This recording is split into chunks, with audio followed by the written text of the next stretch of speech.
Meeting kami neto. Interview. Gusto ka naman ngayon, Tol? Okay lang, tol. Meeting. Pwede. May 20 pa ako dito. 20. Tingnan natin. Try ko libre sila. Pati itong may hawak ng camera. Kung nga ba ito. Libre ko kasi pamasahe sa pauwi. Mag-ano pa ako. Joris. Yeah. So anong gagawin mo sa Joris? Gagawa ng Illegal. hindi. Something. Hindi, gagawa siya ng pera. History ganun. Ganun tayo. So, may kwento kasi dito. Sama sa vlog namin. Ano to? Ano to? White House lang, tol. Ano, street ng Procosio. Dati dito. Sorry, may pati may hawak ng camera. Pauwi namin, lasing namin. Tapos, sabi kami dito sa Tana. Tapos nung sinita namin, hindi kami nilabanan. Papa. Nag-aanap ako kanina pa. Ayun, isa tayo mag-meeting. Dahil nung mag-meeting yun. San? Mamaya na interview. Oo nga. Doon na yun sa White House eh. Anong gagawin natin sa White House? Meeting, tol. Sabi Meeting natin na- pag-uusapan. Mga shit happens na nangyari. Unreleased? Batay pa.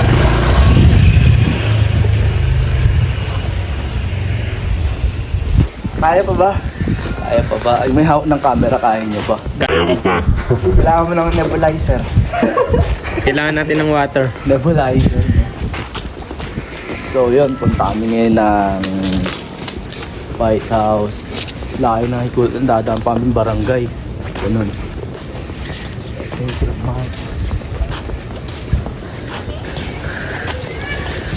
Ang itatanong ko sa...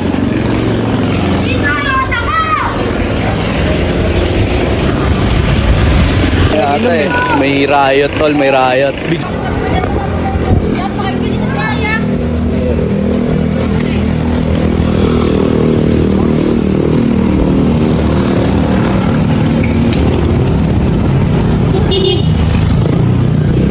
Pati yung vape pa siya, ano, highlight na. Grabe sa lugar na ito. The riot. Ano naman, tol? Ganda ng mundo. Ganda ng mundo pag walang kaaway. Ang ganda ng mundo. Bata doon siya pero sige na lang.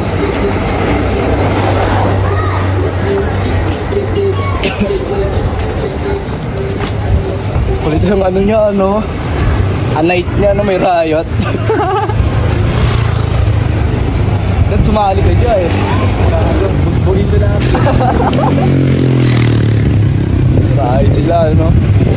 Hindi may ako ng camera. Araw-araw riot sa kanila eh. Normal lang yung sa lugar nila eh. Kaya pa na may mga ano doon, no? May paddle pa nga ako. Kaya ako paddle. Magpok pa sa iyo. Hindi na video yan eh, pero basta may ako na ano, paddle. Sarap pag wala pa. Diba tama? Hindi na para magtapang.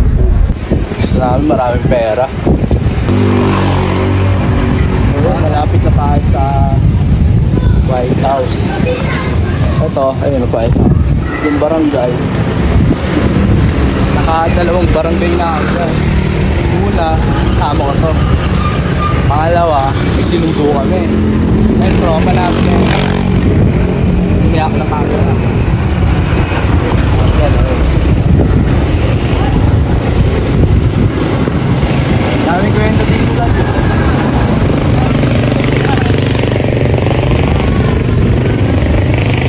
Pero ano, ayaw na namin bumalik dyan kasi nung unang punta namin, di ba dyan, may ano, pinagdaan si ano, utol, pinagdaan dyan, sa loob, babae, Dalawang babae yun, tol. babae. Ayaw namin ng ganung lifestyle. Model kami, rapper ako, shooter yung may akong camera. Hindi kami ano eh, gangster eh. Yun, dito na tayo sa White House, man. Tatanong mo, ha? Mamaya na.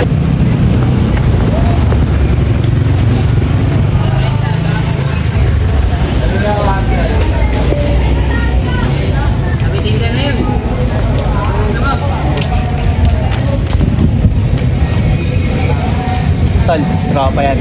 Sup? Yeah. Take lang. Napasapit namin. Si Axel. Pauwi na. Nangyari, pauwi na. Waiting kami. Tapos ba yung wakayo? Dito. Kaya gani.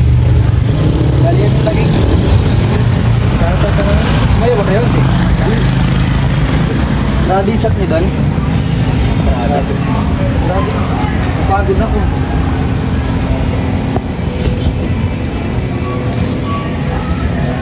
Natal milky tayo. Tala, sino ba si Gia at ano bang ginagawa ni Gia? Para sa mga di nakakilala tol, kaya ako nakuha yung Gia dahil kay Exit Extentation. Long live X, long live tol. Si Gia, daming pangarap ni Gia eh. Wait. Pero yung gusto ko talaga ngayon, maging model. Model ng Balenciaga. Ina. Sa mga roles mo, rapper, model, producer, saan ka nahirapan at bakit? Ano, nahihirapan ako syempre, pagiging rapper. Kasi, pagiging rapper kailangan kasi condition mo yung utak mo eh. Kahit minsan, kung ano na lang pinagsasabi mo. Hindi tulad pag model ka eh. Pag model ka kasi, like, yung model kasi pwede siya kahit anong suotin mo eh. Kasi passion siya eh. Sa rap kasi, mahirap sa rap. Marami nakikinig sa'yo eh. Maraming nakatingin at nakikinig sa'yo. So, may mga pwede kang ma-influensya. Like, halimbawa, ang lyrics mo about sa drugs. So, pwedeng may makarelate sa'yo dahil nagda-drugs sila. Pero, yung makaka-influence ay yung isipin mo. Like, ang batang nakikinig sa'yo. So, paano?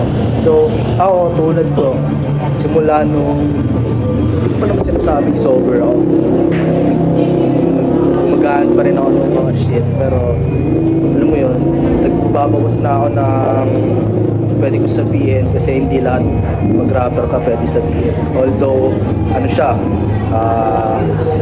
dito, freedom of speech siya, alam mo yun. Pero, yun, may nakikinig sa mga bata. So, kailangan mo siyang limit. Kaya mas mahirap maging rapper kesa sa producer or what. So, yeah, rapper.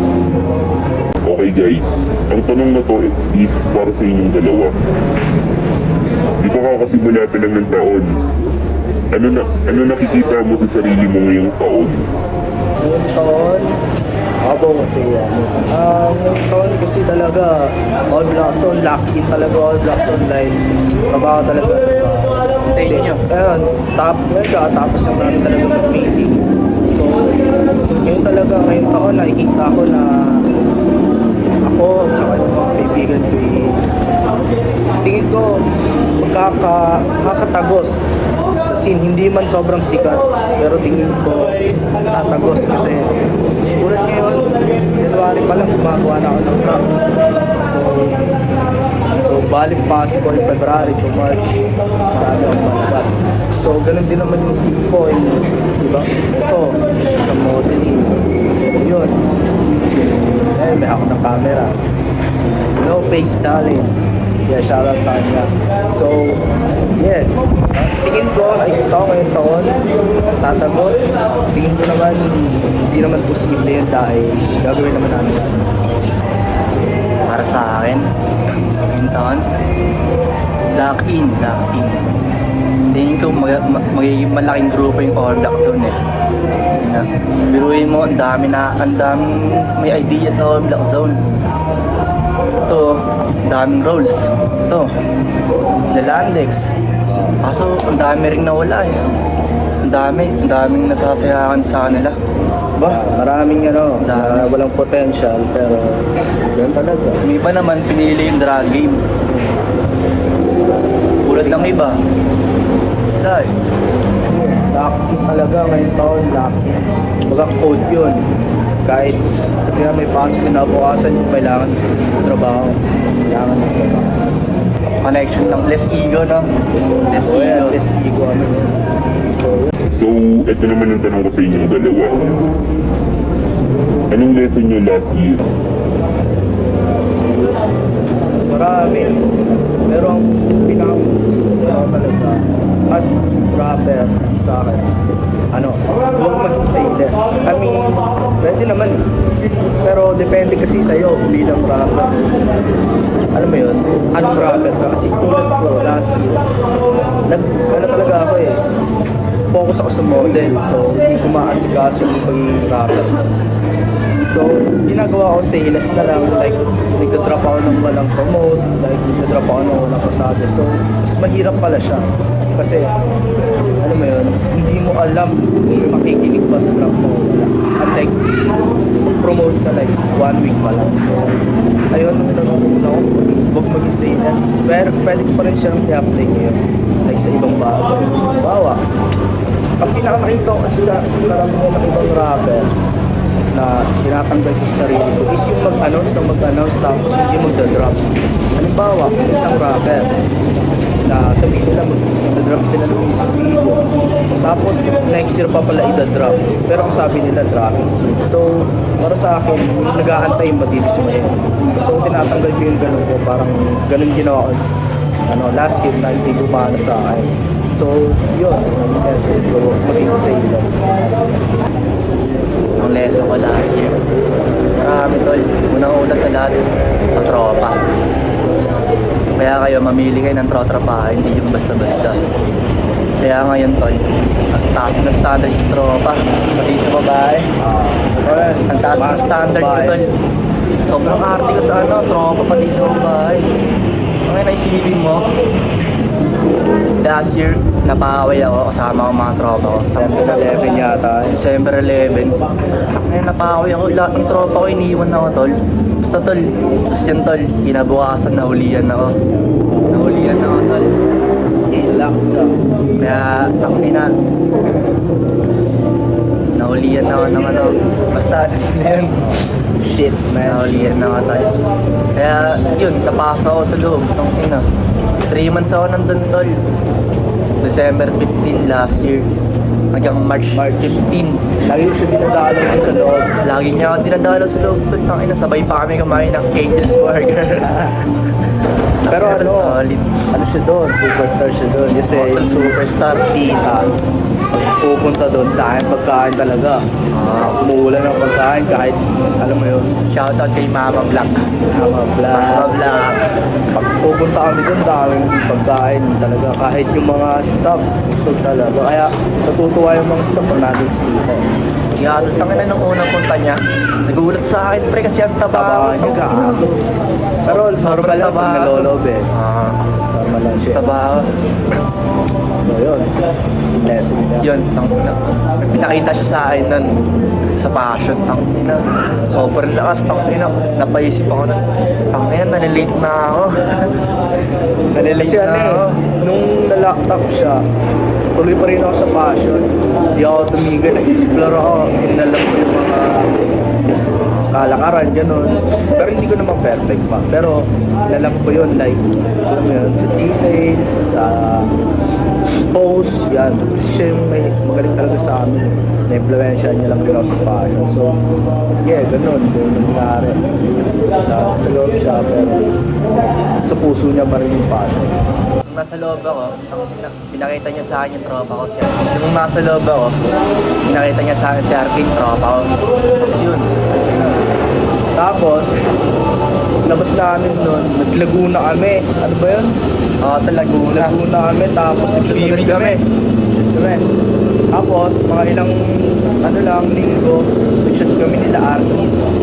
Ayun, yung final boss, nag-shoot kami. Rin, pleasure din na nakasama namin sila Arkin kasi syempre, isipin Hindi naman kami malakas sobre. Pero kasama namin sila. Mga nila sa passion eh. Mga bloods nila sila sa passion. So, yeah. Ngayon yung grupo namin sila Double O. Shoutout sa Double O. Double O. Tsaka All Black. Lakad sa Tondo. Asama ko. Yuri Chatas. Ano ang disadvantage kapag isang rapper? Disadvantage niya kasi ano siya eh. As a rapper ka nga. So meron kang ego.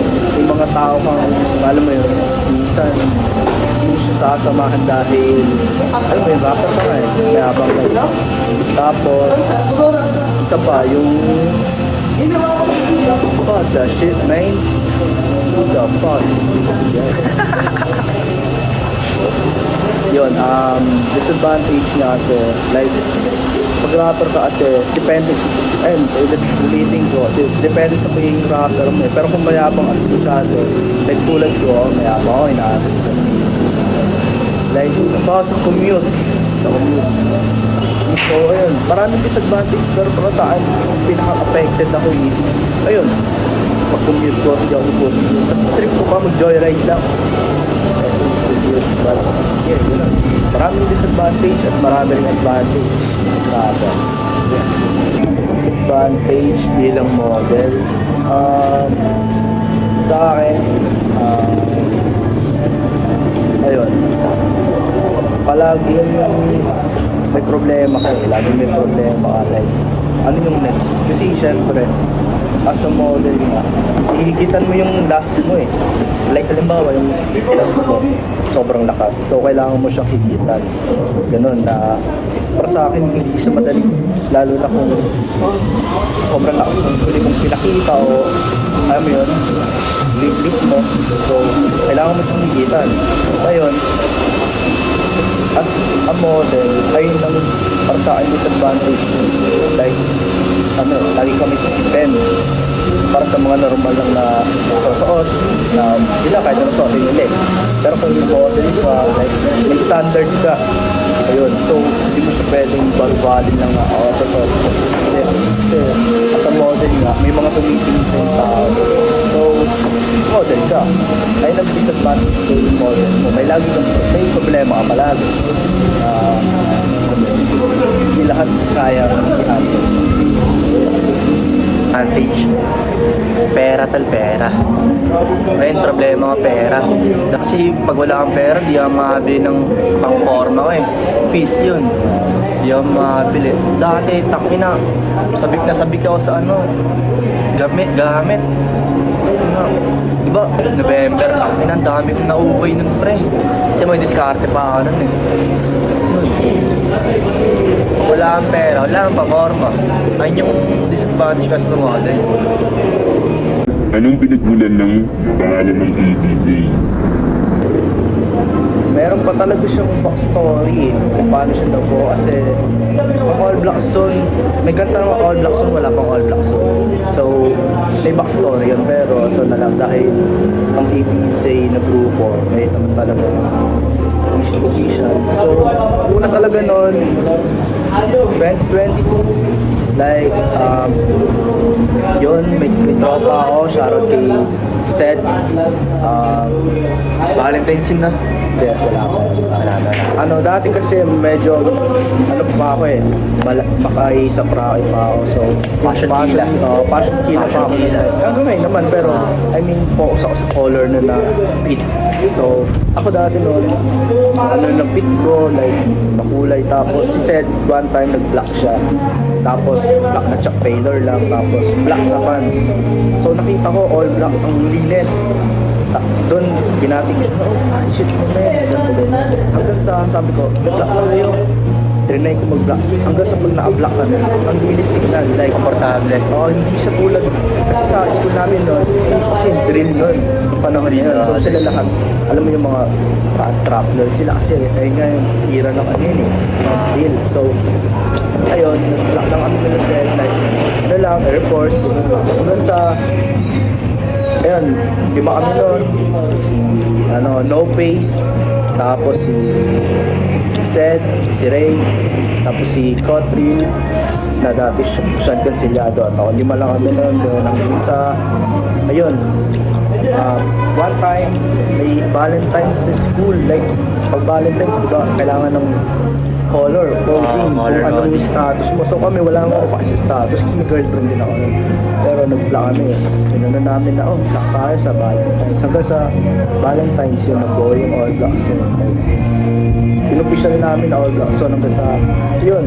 Kaya doon nagsimula yung All Blacks Zone dahil naka-team si Sed. Kisa talaga nabuo yung idea, pero All Blacks Zone, may kanta ng All Blacks Zone, wala pang All Blacks Zone. Then, yun, yung official, nadagdagan ng members, hanggang sa nabawasan na lang. Hanggang sa yun, ganun, nang pinagsimulan ng All Blacks Zone. Tsaka, shoutout din pala sa Unravel, ito one of one, tsaka to, sponsor sa amin. Tsaka shoutout kay No Face, Charlie Motherfuckers, siyang shooter for tonight. Ayan, yun. Siya, ang pangsta. Good night. Follow nyo kami sa IG.